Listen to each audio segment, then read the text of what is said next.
Coming up on Mountain News at 6, we'll have the latest on a 12-year-old boy that was shot and killed in Laurel County. And a high school student is dead after an ATV incident in Knott County. And it sure does feel like summer out there. We'll reinforce that feeling through the rest of this week. How high the mercury could still climb coming up as Mountain News at 6 starts now. Dedicated to Eastern and Southern Kentucky, this is WYMT Mountain News at 6.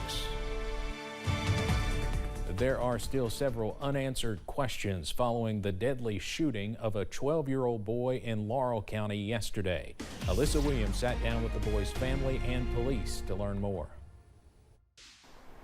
It's a nightmare of a call that became one family's reality.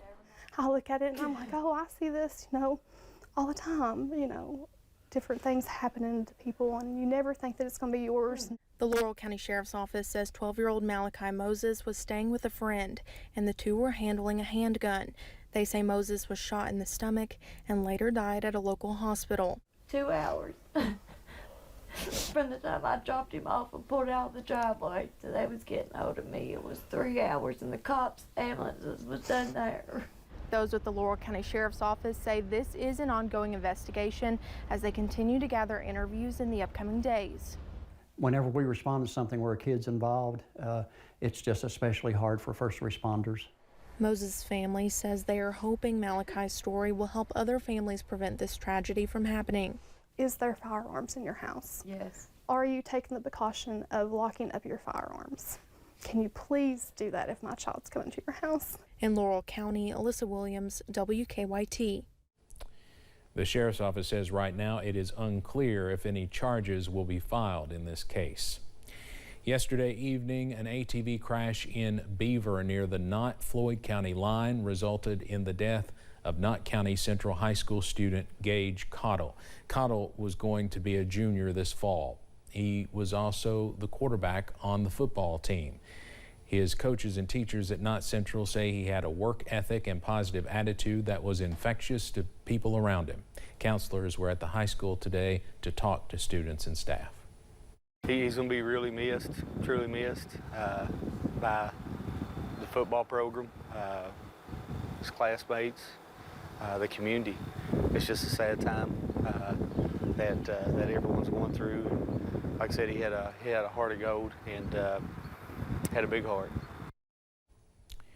Funeral arrangements for Cottle have not been made yet, but we are told the service will be held at the Knott County Central High School gym. And we'll have more on this tonight at 11.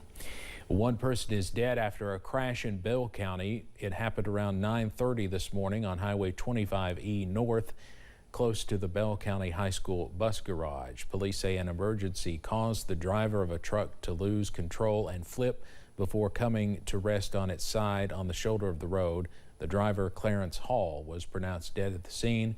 His wife, who was also in the vehicle, was taken to the hospital and then flown to the University of Tennessee Hospital for treatment of her injuries. We have an update on a story we first told you about last night at 11. The person who was hit by a train in Laurel County has died. The incident reportedly happened off Bullock and Slate Lake Road, northeast of London, before 10 o'clock last night. A death investigation is underway, and officials are not releasing the victim's name yet until they can notify the next of kin. A Southern Kentucky man was arrested after police say he beat and choked his pregnant wife. Deputies with the Knox County Sheriff's Office were called out to a home in Corbin last week. Officials learned about the reported assault during an investigation. 34-year-old Wayne Garland was arrested and faces several charges, including assault and strangulation. The pregnant woman was taken to Baptist Health Corbin for treatment. One person has been arrested during a death investigation in Whitley County. Deputies with the Whitley County Sheriff's Office say the incident happened last Friday. They say the only witness to the incident reportedly left while deputies performed life-saving actions on the victim. 43-year-old Kelly Troglin was arrested and charged with fleeing police and tampering with evidence. Officials do not suspect foul play in the death investigation. If you're heading to Cave Run Lake, which is not far from the Moorhead area, police have a warning for you. Be on the lookout for thieves. Police say more than a dozen locked vehicles have been broken into at boat ramp parking lots. Rowan County Sheriff Matt Sparks says it's been going on since the beginning of summer, saying crooks can simply walk up and look in. Glances in right in his immediate view. If you take that shot, right in that immediate view is a tablet or iPad there. Easy money. The sheriff says thieves have smashed and grabbed from vehicles at Warwick's Run and Alfrey boat ramps in Rowan County, Stony Cove in Bath County, and other places in Menifee and Morgan counties that surround the lake.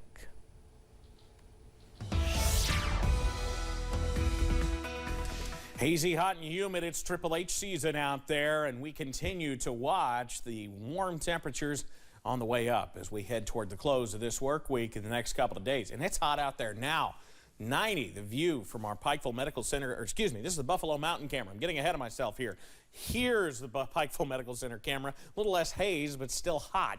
Upper 80s to near 90 out there. A lot of us sticking near 90, 92 in Manchester, the warm spot. 91, London, Middlesboro, Harlan. 90, Somerset, Monticello, and New Williamsburg, and here in Hazard. So the hot weather does continue plentifully all through the region. Feels like temperatures 100 in Monticello, 95 Somerset and London, 97 in Manchester and Harlan, and these are only going up as we head into the day tomorrow. 97 in Prestonsburg as well. Temperatures don't fall a ton tonight.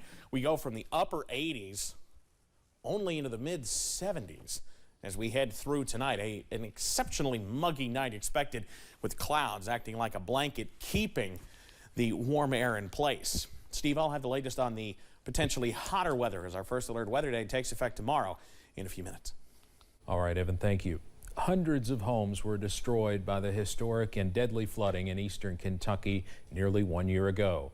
Some people are still living in temporary homes. Many have struggled to find ways to afford to repair or build new homes in the region.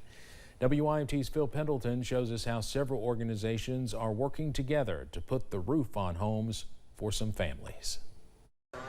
Reggie Ritchie could only watch as his home on Kentucky 550 in Knott County was destroyed, ripped from its foundation. About 5 that morning, we watched the neighbor's home wash off, and it collided with our home and just knocked it off the foundation. And About a year later, and he and his family are still living in a temporary home across the street. Christian Appalachian Project, Appalachia Service Project, and others work to build a new home. And this is our home, so we're committed to be here till the flood recovery is over, whenever that is. And so we're going to be continuing to work here.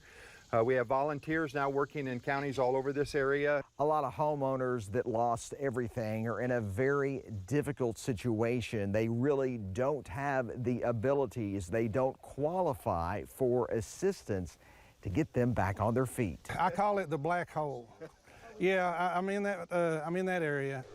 The two organizations are working to help at least 10 families in the area. My folks are used to me saying there's power in partnership, because there is.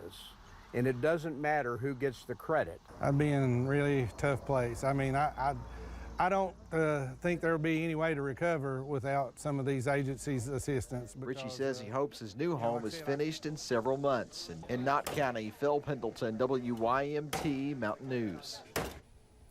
State officials say of the 2,300 homes damaged beyond repair, only 4% qualified for insurance. A meeting was held in Floyd County that invited flood victims to reach out for help. The Floyd County Disaster Response Coalition and other organizations hosted the meeting to help those still affected by last year's flooding connect with folks and reach out for help. Officials say one of the major issues in Floyd County is housing, and there's still much to be done. We know there's still a lot of work to do. We know that there's housing issues, and we're working on getting that addressed. We had a huge housing problem prior to the flood. That just exacerbated the problem. The meeting was from 4 until 6 at the Floyd County Community Center in Martin. We will have more from that meeting tonight at 11. Media company Apple Shop is hosting the premiere of its newest film, All Is Not Lost, tonight. The film tells the story of the July 2022 flood and how communities are beginning to heal. Officials with Apple Shop in Whitesburg say they hope the event tonight is a time when the community can find strength together. We opened it up to the community. We want to be able to feed and fellowship with as many people as possible. I've sent it to churches. I have sent it to community groups. The invitation posted on Facebook. The evening starts at the Solar Pavilion in Whitesburg at 6:30, short time from now, with a cookout. The film premieres at 9:30. WYMT's Keaton Hall will have much more about this at 11. Well, coming up, here comes the heat. I mean, it's already hot, but it's getting hotter through the next couple of days thanks to this warm front. I'll tell you just how much after this.